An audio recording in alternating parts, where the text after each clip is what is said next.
All right, guys, today we're going to go over the 5 top rated neighborhoods for families as put out by local guides here in Denver and tell you, is it accurate? We'll be the judge of that. But we got 24 more inches of this stuff ready to fall today, so we're going to do this one from inside.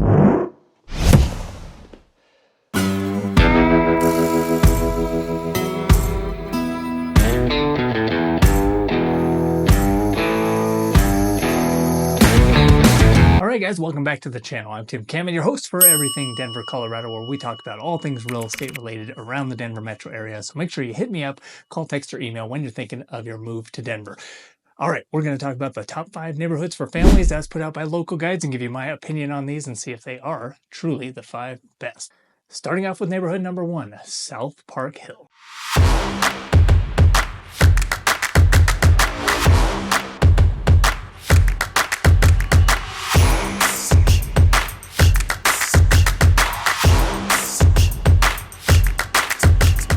Alright guys, so South Park Hill neighborhood is going to be on the east end of the downtown Denver area, just a couple of neighborhoods over from kind of that lower downtown. So this neighborhood is a historic one, kind of developed around the turn of the century and into the 1940s it really started to take. This neighborhood is going to have a couple of unique aspects for it in that you're going to have a lot larger lots than you're going to find in a lot of the historic Denver neighborhoods. A lot of the neighborhoods around Denver are very congested and tight, but South Park Hill, your homes are going to be a little bit more spread out, a little bit larger lot size, and you're also going to have a wide variety and diversity in the type of homes that are there.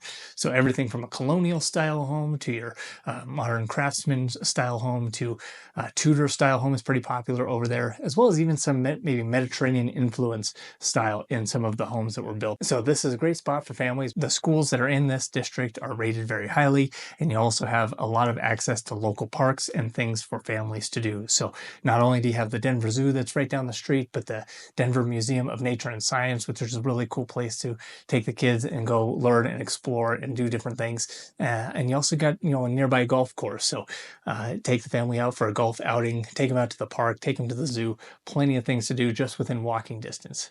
Another couple unique things about this is it's very walkable in terms of cafes, restaurants, and then also some nightlife. So I know when you have young kids, nightlife is probably going to take a backseat to a lot more family activities, but you really have a lot of things all close by, all very walkable or just a short drive away from your front door. Median home price in this area is going to be right around $1.1 million. So it is a more exclusive and higher end neighborhood. What, if any, cons are there to South Park? Well, the location of South Park being on that east end is really close to the street of East Colfax. Now, this has kind of been well known as not the best street or location here in the Denver metro area. A little bit higher crime, a little bit more incidents of homelessness and drug abuse kind of in that area. And it does kind of is on that southern border of South Park Hill. So while it doesn't really affect most of the homes in the South Park Hill neighborhood, it is just about a block away and leads to maybe some seedy characters that you might not want in your neighborhood. So if anything, that is probably the one downside, along with the significantly higher price than some of the other Denver neighborhoods.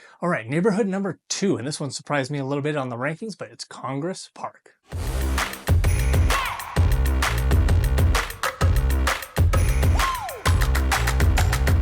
Now, Congress Park is also on the east side of this downtown Denver area. Just a little bit to the south, it kind of borders the Capitol Hill neighborhood, and that is where the Denver Capitol building is and some of the other government institutions and buildings there in the heart of Denver.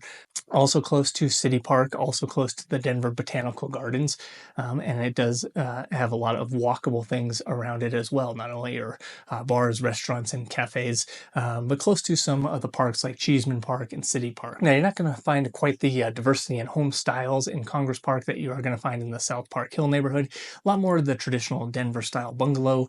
It also comes with a little bit lower of a price point, around $900,000 for the median home price in this part, but there's also a ton of condo and kind of apartment style options here in this pocket of Denver. So while the median home price is around $900,000 for a single family home, if you are looking for something a little bit smaller, block and leave type of living, you can get a condo in that $350,000 to $500,000 range for like a 2-bedroom, 2-bath. Now, the reason I don't really favor this as one of the top neighborhoods for families in Denver is because it doesn't have quite the same amenities like for kids to do activities and things like that. Yeah, they're short drive to the zoo or some of the nearby parks, but it really has more of a feel of maybe young professionals or the dinks, double income, no kids type of vibe to it, where you have maybe the smaller scale of homes, 2-bedroom, 2-bath homes. It's not really your prototypical family neighborhood like a subdivision feel might have. So I would probably take this one out and replace it with a place like Central Park, which is kind of on the north end of Denver. It's a newer development neighborhood, but also has a lot of close by parks and a lot of newer development happening there. And you're going to find homes that have a larger footprint, more space for the family, more parks available that are nearby, and more yard space as well. So Congress Park, I don't know if I would agree with ranking that as in the top 5 of family-friendly Denver neighborhoods. Okay, in neighborhood number 3, we get to Cherry Creek.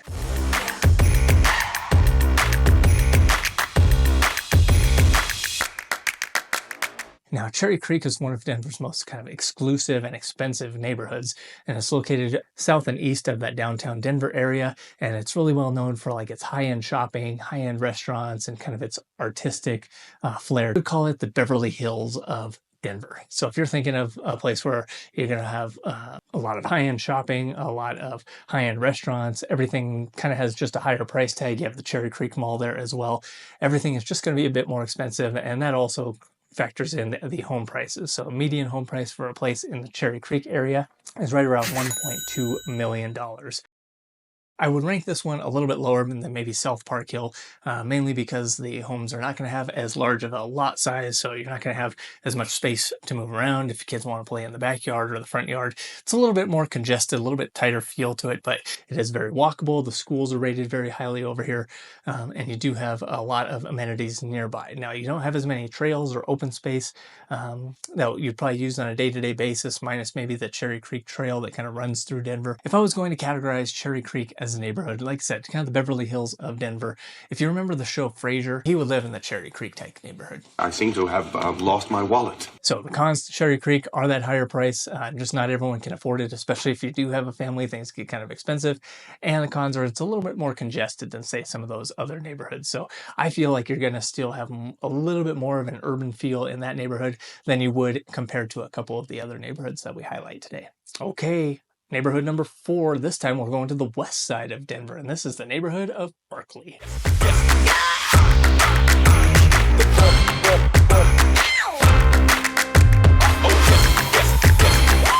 So Berkeley is over on that west end of Denver, west of the Highlands neighborhood. That one didn't quite make the list from local guides, and I would probably put it maybe in the 5 or 6 category ranking. It would definitely be in the top 10 neighborhoods of Denver, but Berkeley does get a higher status, one, because it's a little bit more affordable than any of the other neighborhoods. So you are going to have a little bit more of a suburban feel in Berkeley compared to some of the others where it's a little more urban and inner city. Median home price in the Berkeley area is going to be at $800,000 for a single family home, and there's a lot of new development, redevelopment going on in this area, so you're not going to find the exact same historic charm that you would in, say, Congress Park or even the South Park Hill neighborhood, where you have some of the turn-of-the-century homes or homes that are 75, 80 years old. A lot of what's happening in Berkeley is developers coming in and buying up some dilapidated homes, scraping them, and rebuilding with newer, high-end, still unique style homes and more custom homes, but those are also going to drive up the price and the cost of living up here in this area. So another benefit of Berkeley is you have Tennyson Street. That is a kind of a hot spot for a lot of local restaurants and bars and activities throughout the year. Very cool place to check out if you're visiting. And another benefit of Berkeley is when you're there, you're probably going to see more dogs than you see anywhere in the entire state of Colorado. There are a ton of dog owners in this neighborhood for whatever reason. Maybe it's because there's 12 dog parks right nearby that you can choose from and tons of trails and open space around this neighborhood. So I would give this one definitely a high ranking. The only con to the Berkeley neighborhood is lower rated schools than some of the other ones comparatively, but Berkeley definitely on the high end, and I would rank it as one of the top 5 of Denver neighborhoods for families. And then finally, our number 5 neighborhood, and I would rank this probably in the top 3, is Washington Park.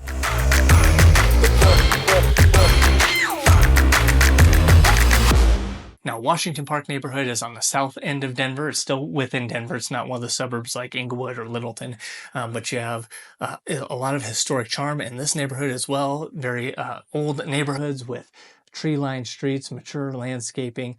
You have Washington Park, which is kind of right in the center of this neighborhood. You do have a couple of lakes in the park, and you do have trails throughout it. You have a trail that runs all the way around. You will find 5K races that happen there, community events that happen in the park, and it's just a really beautiful place to enjoy not only the playground, but all the trails and fields and open space all the way through the park. So Washington Park also has kind of a more suburban feel to it, but it's still very walkable with your local cafes and small restaurants that are nearby.